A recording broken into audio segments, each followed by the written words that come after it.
Magandang hapon po. Welcome again to my channel, Brother OG De Leon po. Today is August 1, first Sunday of the month po ngayon. Kamusta naman po at nakapanood ba kayo o nakarinig po ba kayo ng service sa inyong mga church, sa inyong mga lugar? Kung oo po ay thanks God, ano po, salamat sa Diyos. At kung hindi naman po ay sharean ko po kayo ng mabuting salita ng ating Diyos. Ano po? Dito po sa Isaiah chapter 55, 1 and 2 ang ating babasahin o pag-aaralan po ngayong hapon na to. At unahin ko lang po doon po sa mga bago po sa aking channel, mag-subscribe po kayo. I-like nyo po yung ating mga videos, ano po. At click nyo na rin po yung notification bell para updated po kayo sa iba ko pang mga i-upload na ating mga pag-aaralan o ibang videos ko pang i-upload, ano po. Well, so dito po. At basahin na po natin ang salita ng Diyos dito sa chapter 55 ng Isaiah, verse 1 and 2. Sabi po dito, may pamagat po itong ang habag ng Diyos.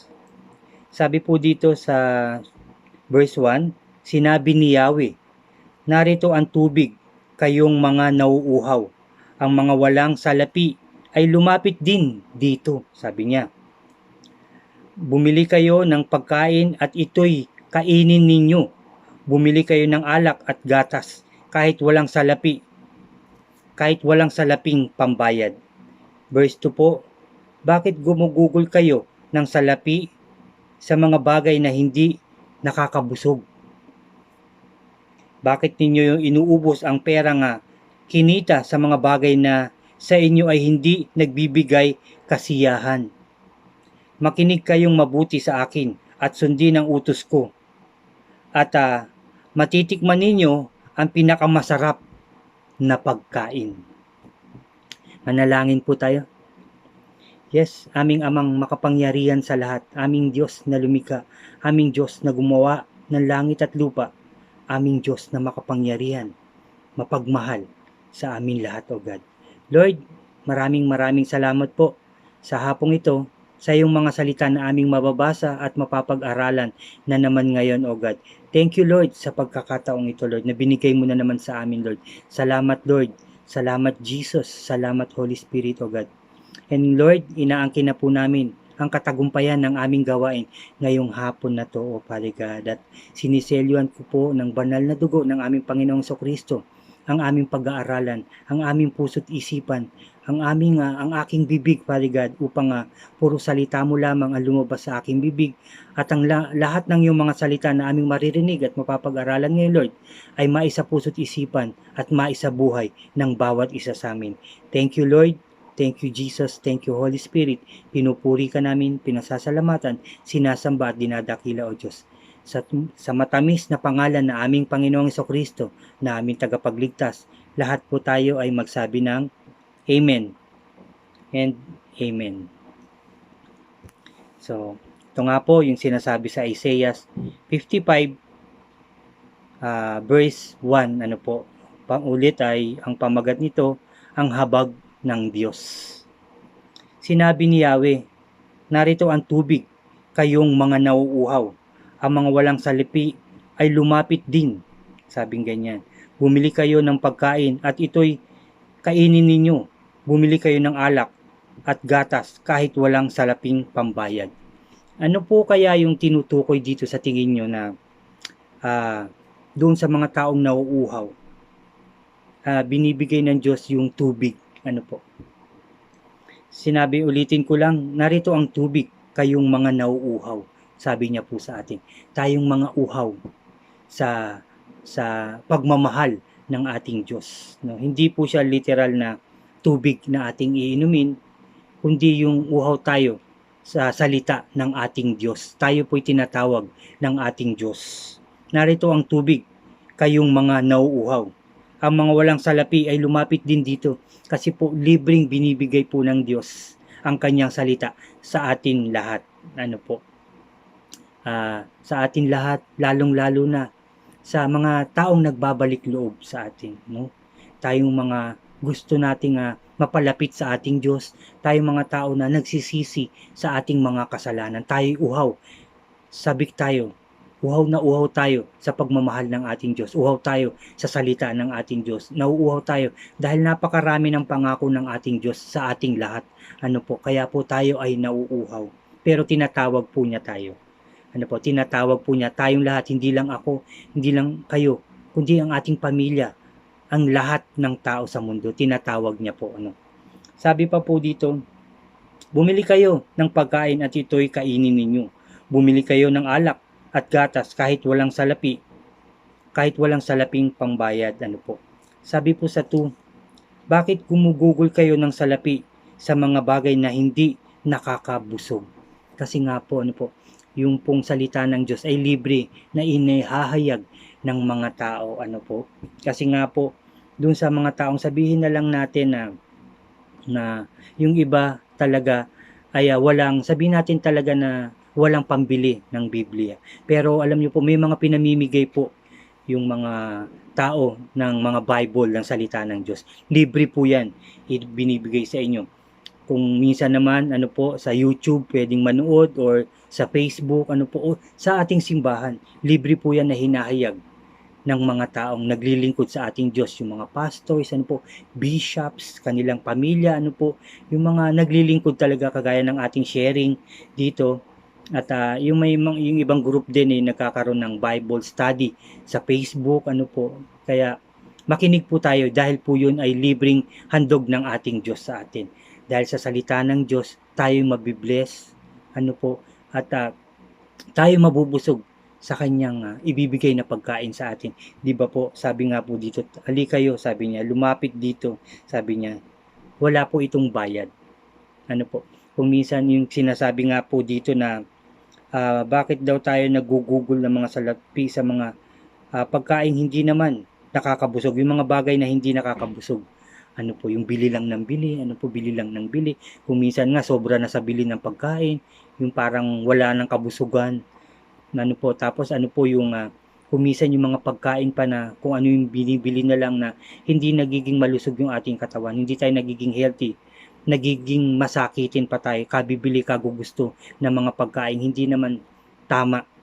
Ano po, sinabi ko nga rin po sa aking isang Bible study no na yung pagkain ng sobra ay kasalanan din. Yung pagkain ng kung ano-anong pagkain na yung sobrang taba, ano po, sobrang alat, sobrang tamis, ano po yung mga ganyan, ay nakakasama po. At yun din po ay kasalanan.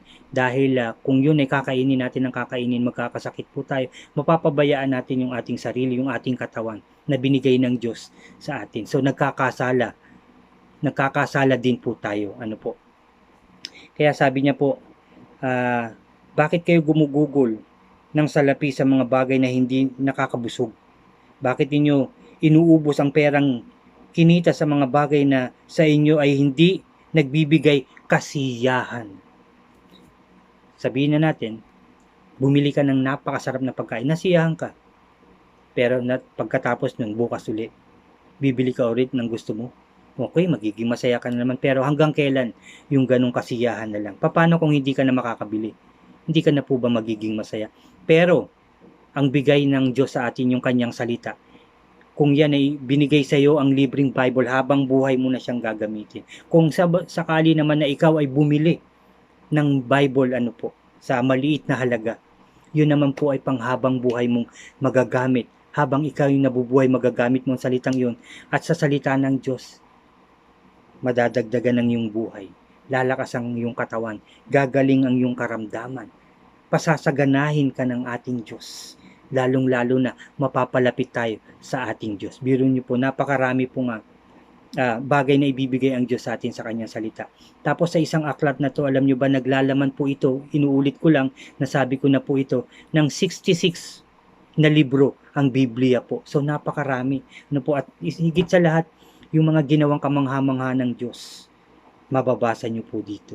Yung kanyang mga pangako sa atin na nagbibigay buhay, pag-asa, katatagan, katagumpayan sa atin. Nandito rin po siya. Kompleto po siya. Ang mga ginawa ng ating Panginoong Hesukristo.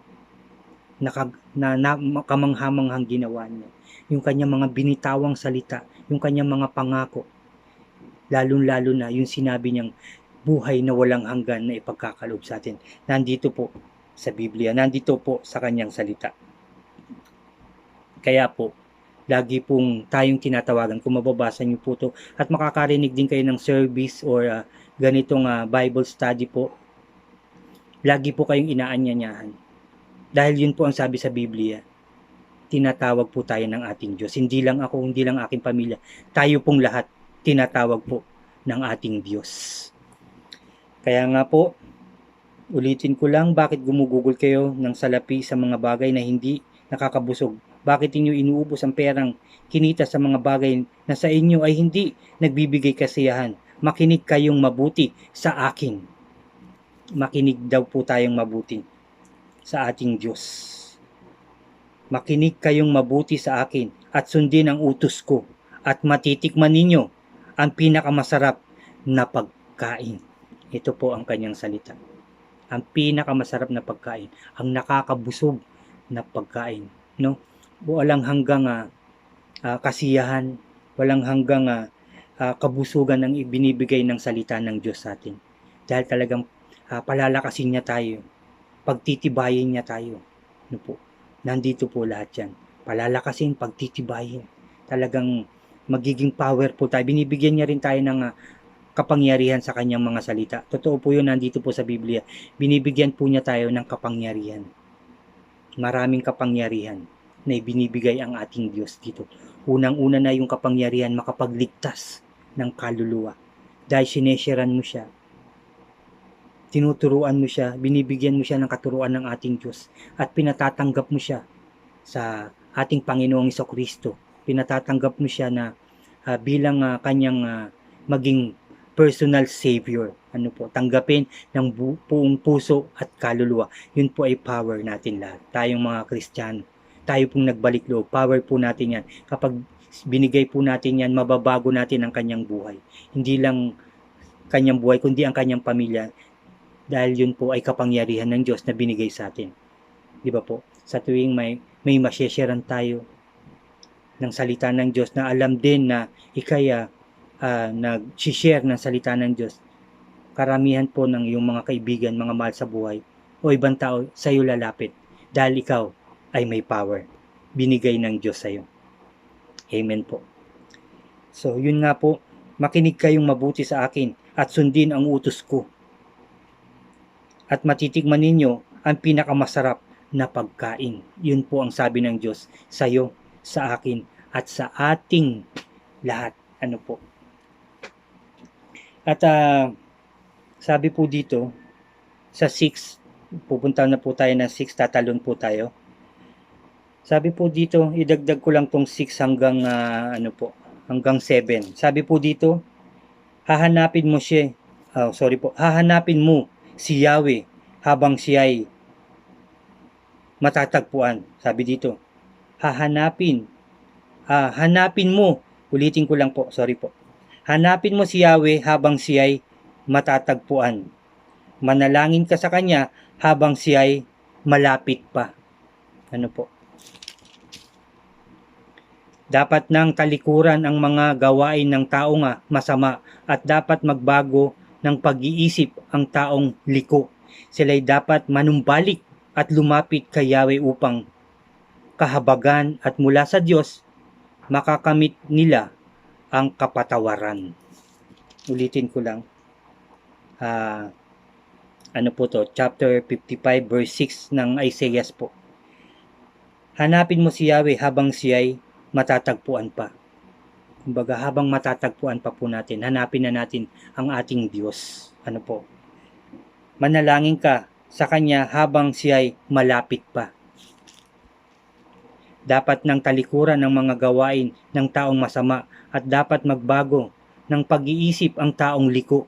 Sila'y dapat manumbalik at lumapit kay Yahweh upang kahabagan at mula sa Diyos makakamit nila ang kapatawaran. Sa paglapit natin sa ating Diyos, hanggat nandyan pa siya, manalangin tayo hanggat malapit pa siya, hanggat naririnig pa niya ang ating mga panalangin. Kagaya po nung aking na-share din dito po sa Amos chapter chapter 8 verse 11.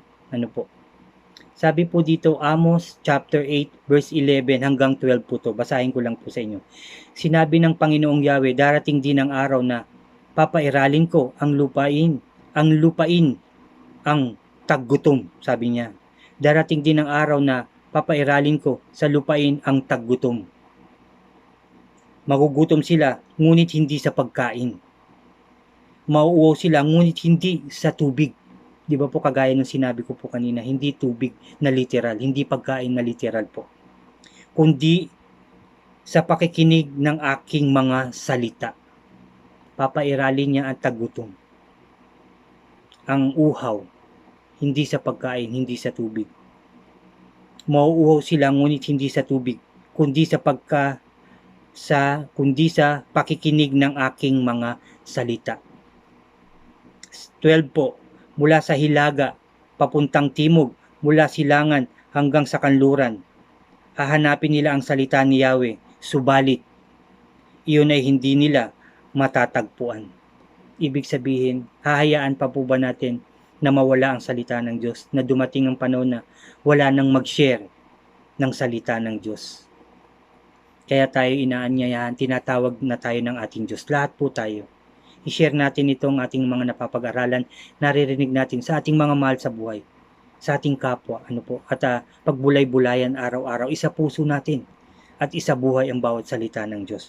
Huwag na nating pabayaan na dumating yung taggutom na sinasabi ng Diyos, hindi sa pagkain. Huwag na nating hayaan na mawala yung na mauhaw tayo, hindi dahil sa tubig, kundi sa salita ng ating Diyos. Yun po ang paanyaya sa atin ng ating Diyos na makapangyarihan sa lahat. Yung makinig, tinatawag po niya tayo. Magsilapit po tayo. Makinig po tayo at sundin ang kanyang mga kautusan. Lagi po tayong manalangin ng taos puso at kaluluwa. Yung pagtanggap natin, yung pagbabalik loob natin sa ating Diyos, nawaya nanggaling talaga sa ating puso, buong puso at kaluluwa, yung ating pagbabago. At sigurado po, hindi tayo magugutom, hindi tayo mauuhaw. Pagpapalain tayo at bibigyan niya tayo ng buhay na walang hanggan. Amen. So, napakaganda po, At sabi po dito sa Mateo 6, mapalad ang mga taong nagugutom at nauuhaw sa katuwiran sapagkat sila'y bubusugin. Matthew 5 verse 6 po. Sa English po, happy are those whose greatest desire is to do what God requires. God will satisfy them fully. Bubusugin tayo ng gusto ng ating Diyos. Mapalad ang mga nagugutom at nauuhaw sa katuwiran sapagkat sila'y bubusugin. Tayong mga sumusunod sa ating Diyos. Tayong mga nakikinig sa katuwiran na salita ng ating Diyos, tayo'y bubusugin. Hindi tayo magugutom, hindi tayo mauuhaw. Magkakaroon tayo ng buhay na walang hanggan. Napakaganda po ng ating pinag-aralan. Pero kung titignan nyo, simple lang siya. Pero po napakatindi at napakabigat ng salita ng Diyos. Napakadami niyang sinasabi para sa atin. Ulitin ko lang yung ating pinag-aralan itong chapter 55 ng Isaiah, verse 1 and 2. Sinabi ni Yahweh, narito ang tubig, kayong mga nauuhaw. Ang kanyang salita ang binibigay niya. Ang mga walang salapi ay lumapit dahil ito'y libre na hinahayag, na binigay ng Diyos sa ating lahat. Sabi niya, mga walang salapi ay lumapit dito. Bumili kayo ng pagkain at ito'y kainin ninyo. Bumili kayo ng alak at gatas. Kumbaga yun po yung mga literal na nababayaran ng pera. Pagkain, alak, gatas, Pero yung salita ng Diyos, binibigay niya ng libre sa atin. Sabi pa dito sa 2, bakit gumugugol kayo ng salapi sa mga bagay na hindi nakakabusog? Bakit ninyo inuubos ang pera nga kinita sa mga bagay na sa inyo ay hindi nagbibigay kasiyahan?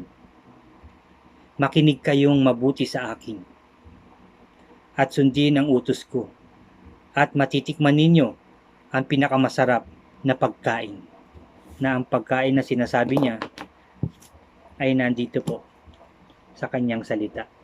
Nandito po ang magpapabusog sa atin lahat. Magpapawi ng ating uhaw. Magpapagaling sa atin lahat.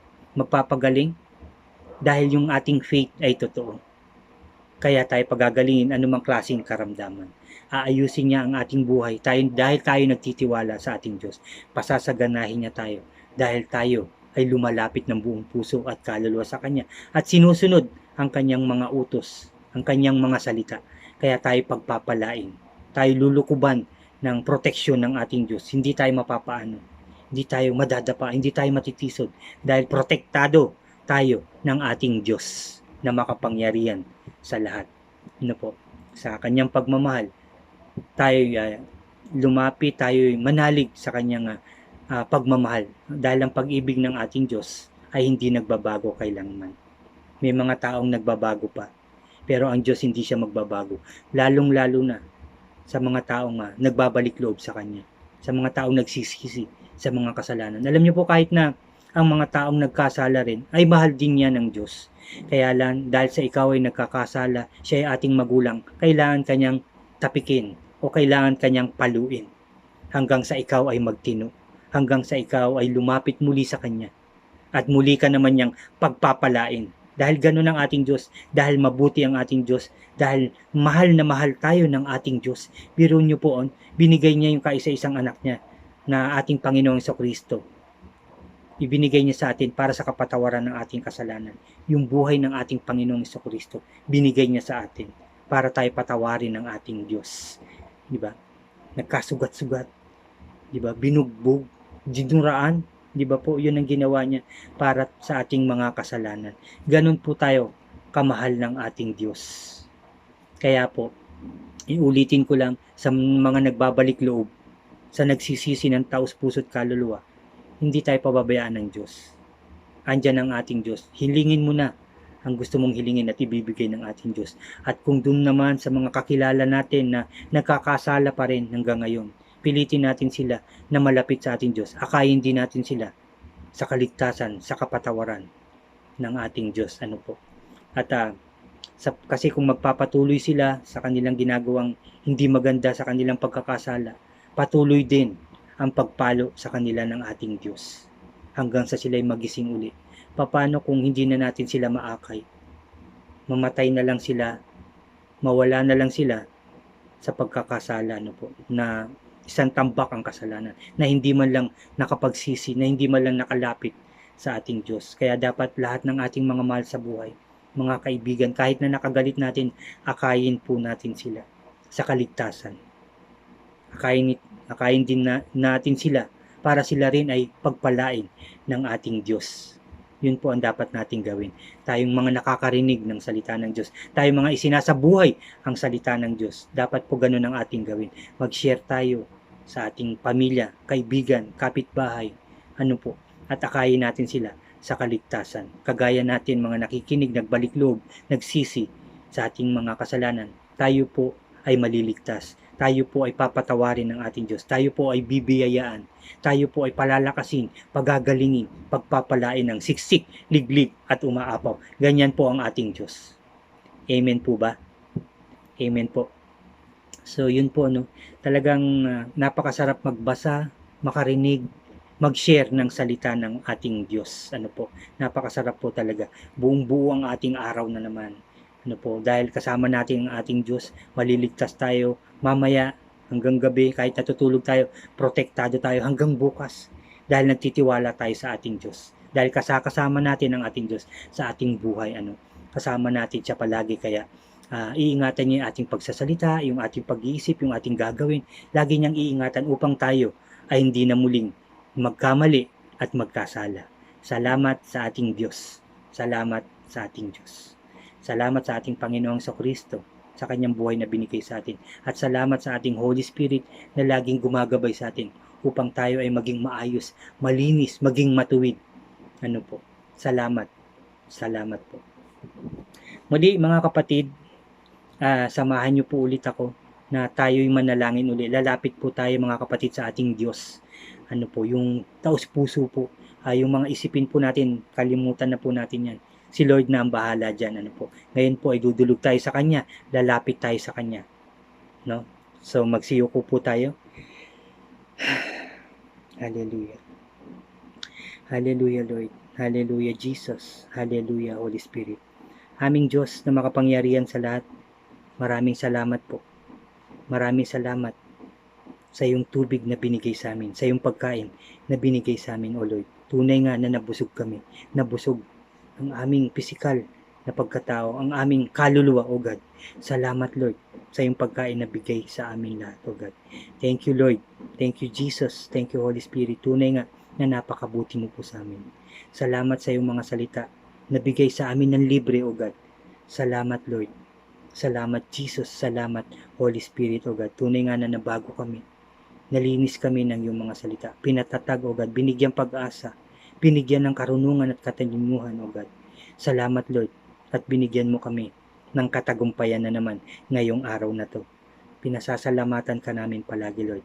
Salamat po. Salamat din po, Lord, sa lahat ng blessings na lagi mo pong pinagkakaloob sa amin. Bagaman meron kaming pandemic, Father God, nandito pa rin kami. Malakas pa rin kami, Lord. Kumakain pa rin kami. Tunay nga, Lord, na napakabuti mo sa amin. Dahil sa kabila ng aming mga kasalanan, Lord, patuloy mo kaming iniingatan. Patuloy mo kaming iniibig, O Diyos. Patuloy mo kaming binibiyayaan, O God. Patuloy mo kaming binibigyan ng pagkain, magagandang bagay, O God. Iniingatan, O God. Nagigising ng maayos, malakas, O God. At tagumpay. Salamat, Lord, sa iyong pagmamahal sa bawat isa sa amin. Salamat, Lord, sa tunay mong pag-ibig na hindi nagbabago.